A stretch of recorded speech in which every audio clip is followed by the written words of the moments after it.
Hi friends, मी विठ्ठल जोशी। या व्हिडिओमध्ये आपण 29 डिसेंबर 2020 या दिवशी दुपारच्या बॅचला जे प्रश्न विचारण्यात आले होते त्यापैकी 25 प्रश्न आपण या व्हिडिओमध्ये पाहणार आहोत। पोस्ट ऑफिसमधील पोस्टमन, MTS, मेल गार्ड तसेच RRB NTPC साठी जर तुम्हाला ऑनलाईन टेस्ट सिरीज लावायची असेल तर प्ले स्टोरवरून परीक्षा हे ॲप डाउनलोड करा आणि विठ्ठल 40 आठवड वापरून 40% डिस्काउंट मिळवा। तर प्ले स्टोरवरून परीक्षा हे ॲप डाउनलोड करा आणि विठ्ठल 40 आठवड वापरून 40% डिस्काउंट मिळवा। पहिला प्रश्न आहे, पायथन काय आहे? तर ही एक प्रोग्रामिंग लँग्वेज आहे आणि कॉम्प्युटरशी संबंधित हा प्रश्न आहे। त्याच्यानंतर भारताचे शिक्षण मंत्री कोण आहेत? तर आत्ता सध्या भारताचे शिक्षण मंत्री हे श्री रमेश पोखरियाल निशंक हे आहेत आणि पूर्वी यालाच मनुष्यबळ विकास मंत्रालय असं म्हटलं जायचं। आता त्याचं रूपांतर शिक्षण विभागामध्ये केलेलं आहे। त्याच्यानंतरचा तिसरा प्रश्न आहे, बेरीबेरी हा आजार कोणत्या जीवनसत्वाच्या अभावामुळे होतो? तर बेरीबेरी हा आजार B1 या जीवनसत्वाच्या अभावामुळे होतो। भारताच्या संविधानाचे शिल्पकार कोण आहेत? तर भारताच्या संविधानाचे शिल्पकार भारतरत्न डॉक्टर बाबासाहेब आंबेडकर हे आहेत आणि घटना समितीमार्फत ज्या काही समित्या निर्माण करण्यात आल्या होत्या त्यापैकी मसुदा समितीचे अध्यक्ष डॉक्टर बाबासाहेब आंबेडकर हे होते आणि मसुदा म्हणजे घटनेचा आत्मा आहे आणि घटनेचं म्हणजे गाभा तोच आहे आणि मग मसुदा तयार करण्याचं काम डॉक्टर बाबासाहेब आंबेडकर यांनी केलं म्हणून त्यांना भारताच्या संविधानाचे शिल्पकार असे म्हणतात। त्याच्यानंतरचा प्रश्न आहे, पुढीलपैकी कोणती नदी अरबी समुद्राला मिळते? तर आता याच्यामध्ये उत्तर त्याचं तापी आहे, म्हणजे ज्यांनी मला प्रश्न सांगितलेले आहे त्यानुसार। तर मुळामध्ये अरबी समुद्राला कोणत्या नद्या मिळतात? तर जेवढ्या काही पश्चिम वाहिनी नद्या आहेत त्या सर्वच्या सर्व नद्या ह्या अरबी समुद्राला मिळतात।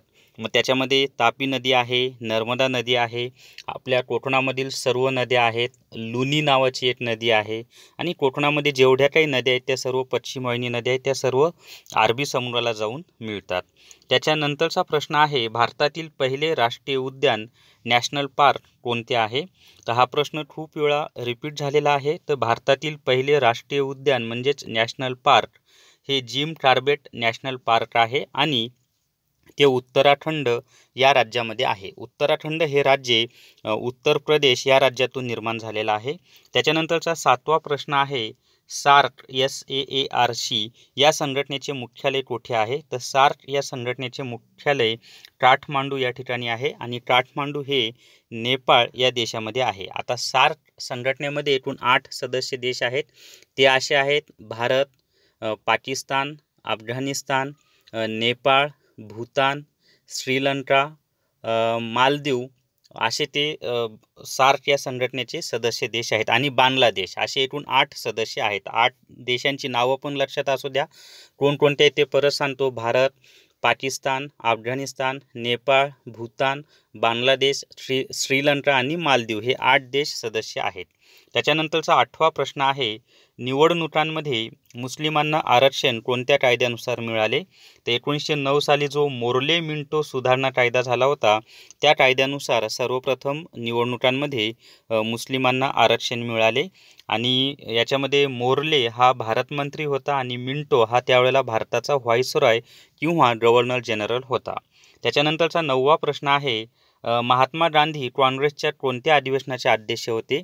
तर महात्मा गांधी हे 1924 साली बेळगाव या ठिकाणी जे काँग्रेसचं अधिवेशन झालं त्या अधिवेशनाचे अध्यक्ष होते। हे दोन्ही प्रश्न माझं जे इतिहासचं पुस्तक आहे स्पर्धा परीक्षा इतिहास त्यातून आलेले आहेत आणि वरचे हे जे प्रश्न आहेत ते माझं कलाशाखा घटक भाग 1 GKचं पुस्तक आहे त्याच्यामधून आलेले प्रश्न आहेत। त्याच्यानंतरचा 10वा प्रश्न आहे, जागतिक पर्यावरण दिवस सर्वप्रथम कोठे साजरा करण्यात आला? तर जागतिक पर्यावरण दिवस सर्वप्रथम स्वीडनची राजधानी स्टॉकहोम या ठिकाणी साजरा करण्यात आला। याच्यामध्ये असाही प्रश्न खूप परीक्षांना आलेला आहे की स्वीडनची राजधानी कोणती आहे? तर स्टॉकहोम ही स्वीडनची राजधानी आहे। 11 नंबरचा प्रश्न आहे, कृषी अनुसंधान केंद्र कोठे आहे? तर कृषी अनुसंधान केंद्र नवी दिल्ली या ठिकाणी आहे। खूप परीक्षांना विचारतात तो प्रश्न। इब्न बतूता कोणत्या देशाचा होता? तर इब्न बतूता हा जो आहे हा मोरोक्को या देशाचा होता। ते उत्तर आफ्रिकेमधील देश आहे आणि त्यांनाच अरब प्रवासी असं सुद्धा म्हणतात। तर त्या आणि तो मुहम्मद बिन तुगलक यांच्या काळामध्ये भारतामध्ये आला होता. त्याच्यानंतरचा 13 नंबरचा प्रश्न आहे, पुढीलपैकी कोणता जीवाणूमुळे होणारा रोग आहे. तर रोगांचे जे प्रकार आहेत ते जीवाणूजन्य आणि विषाणूजन्य असे आहेत. तर जीवाणूमुळे होणारे रोग भरपूर आहेत. त्यापैकी काही नावं मी इथे तुम्हाला दिलेली आहेत. त्यालाच आपण TB असं म्हणतो. त्याच्यानंतर प्लेग, कॉलरा हे सर्व जीवाणूमुळे होणारे रोग आहेत. तसंच तुम्ही इतरही रोगांची नावं कमेंट बॉक्समध्ये मला सांगू शकता आणि राहिलेल्या परीक्षांमध्ये विषाणूजन्य म्हणजे विषाणूपासून होणाऱ्या रोगांची नावं तुम्हाला विचारू शकतात. तर ते सुद्धा तुम्ही माहिती करून घ्या. 14 नंबरचा प्रश्न आहे, IPL 2020 ही स्पर्धा कोणी जिंकली. तर IPL 2020 ही स्पर्धा मुंबई इंडियन्स यांनी जिंकलेली आहे आणि 2019मध्ये सुद्धा मला वाटतं IPL मुंबई इंडियन्सनं जिंकलेला आहे. तर IPLच्या संदर्भात प्रश्न विचारले जात आहेत. IPLची सर्व माहिती तुम्हाला असली पाहिजे, कारण त्याच्यावर प्रश्न येण्याची शक्यता आहे. भारतातील सर्वात लांब बोगदा कोणता आहे. तर भारतातील सर्वात लांब बोगदा हा अटल बोगदा आहे. हे सर्वांना माहिती आहे. आत्ताच त्याचं उद्घाटन झालेलं आहे. त्याच्यावर मी चालू घडामोडीच्या व्हिडिओमध्ये माहितीसुद्धा दिलेली आहे डिटेल्समध्ये. त्यानंतरचा GSTचा फुल फॉर्म सांगा. तर गुड अँड सर्व्हिस टॅक्स असा GSTचा फुल फॉर्म आहे आणि GST हा एक अप्रत्यक्ष कर आहे. भारतीय औषध अनुसंधान केंद्र कोठे आहे. तर भारतीय औषध अनुसंधान केंद्र लखनौ या ठिकाणी आहे आणि लखनौ ही उत्तर प्रदेशची राजधानी आहे. त्याच्यानंतर 18 नंबरचा प्रश्न आहे, 2019 साली भारतरत्न हा पुरस्कार कोणाला मिळाला नाही. तर याच्यामध्ये 2019मध्ये 3 जणांना भारतरत्न पुरस्कार मिळालेला आहे. भारताचे माजी राष्ट्रपती प्रणव मुखर्जी, त्याच्यानंतर नानाजी देशमुख हे आपले महाराष्ट्राचे आहेत आणि भूपेन हजारिका हे आसाम आणि प्रणव मुखर्जी पश्चिम बंगालचे यांना मिळाला होता. आणि चौथा ऑप्शन अटल बिहारी वाजपेयी होता. तर अटल बिहारी वाजपेयी यांना 2019मध्ये मिळालेला नाही, तो 2015मध्ये मिळालेला आहे. तर अटल बिहारी वाजपेयी हे त्याचं उत्तर होतं आणि 2019मध्ये या तिघांना मिळालेला आहे. आता भारतरत्नावर हा प्रश्न आला, याचाच अर्थ काय.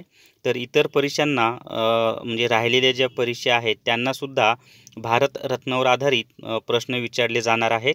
तर भारतरत्न पुरस्काराच्या संदर्भात तुम्ही सर्व माहिती जाणून घ्या. त्याच्यानंतरचा 19 नंबरचा प्रश्न आहे, 2014 साली इस्रो या संस्थेने अंतराळात किती उपग्रह सोडले. तर 2014मध्ये इस्रोने 104 उपग्रह अंतराळामध्ये सोडले आणि इस्रोचा लॉंग फॉर्मसुद्धा माहिती असू द्या, इंडियन स्पेस रिसर्च ऑर्गनायझेशन असा त्याचा लॉंग फॉर्म आहे आणि इस्रोच्या संदर्भातसुद्धा बाकीची माहिती तुम्हाला असली पाहिजे. 8 नोव्हेंबर 2016 रोजी नोटबंदी झाली, तेव्हा RBIचे गव्हर्नर कोण होते. तर 8 नोव्हेंबर 2016 रोजी जेव्हा नोटबंदी झाली तेव्हा RBIचे गव्हर्नर हे उर्जित पटेल हे होते. उर्जित पटेल हे त्याचं उत्तर आहे. त्याच्यानंतर गीत गोविंद या पुस्तकाचे लेखक कोण आहेत. तर जयदेव हे गीत गोविंद या पुस्तकाचे लेखक आहेत. त्याच्यानंतरचा प्रश्न आहे, राज्यसभा व लोकसभा या दोन्ही सभागृहांच्या संयुक्त बैठकीचे अध्यक्ष कोण असतात. तर राज्यसभा व लोकसभा या दोन्ही सभागृहांच्या संयुक्त बैठकीचे अध्यक्ष हे लोकसभेचे सभापती असतात. माझं जे राज्यघटनेचं पुस्तक आहे त्याच्यामधला प्रश्न आहे हा. त्याच्यानंतर हुमायूनामा हे पुस्तक कोणी लिहिले. तर हुमायूनामा हे पुस्तक गुलबदन बेगम यांनी लिहिलेलं आहे. माझ्या इतिहासच्या पुस्तकातला प्रश्न आहे. त्याच्यानंतर जातक प्रथा कोणत्या धर्माशी संबंधित आहेत. तर जातक प्रथा ह्या बौद्ध धर्माशी संबंधित आहे. हाही प्रश्न माझ्या इतिहासच्या पुस्तकातूनच आलेला आहे. युनेस्कोचे मुख्यालय कोठे आहे. तर युनेस्कोचे मुख्यालय फ्रान्सची राजधानी पॅरिस या ठिकाणी आहे. तर या व्हिडिओमध्ये आपण सामान्य ज्ञानावरचे 25 प्रश्न पाहिलेले आहेत. हा व्हिडिओ तुमच्या मित्रांसोबत, इतर व्हॉट्सअप ग्रुपवर आणि टेलिग्राम चॅनलवर जास्तीत जास्त शेअर करा आणि विठ्ठल जोशी माझं चॅनल सबस्क्राईब करा. Thank you very much.